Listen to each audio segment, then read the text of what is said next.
Nga tukareba aho Bebe kuri yaryo yakora comment yagira ngo kamushaba okorabo Yeah. ya Yanga. Konka tinkumanya iwe teki yawe ne hanshongejo. Well, nange mbera nchigamba nnyo ba artists nti to rely nga collaborations chinyuma nnyo novayo nga gwe artist no standing out on your own. Collaborations is like, it's like another spice aside. Kubanga you have to stand as an artist nga gwe ato standing up solo music wo nga gwe wewa collabo zilimu magic ate zitutwala wala, just like you see my song with Reggie. It pushed me far, it pushed him very far.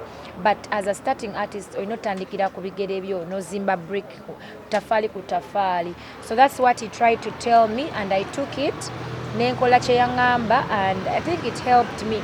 Kubanga teyakikola mubi, yakikola mu bulungi nga mbuulirira nga ngamba as a starting artist tojjira nnyo kumanyiga muntu mulala, soko building your fan base, then our collaborations bijja kwanguyira.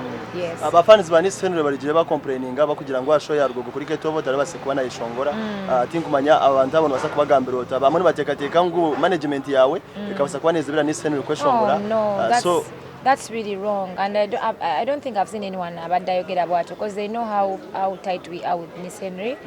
And he's been part of my journey. Nakaimba Kanga Kasiri Regular is the one who wrote it. There's no way I would really not love it. Okubanga is on the same stage with me.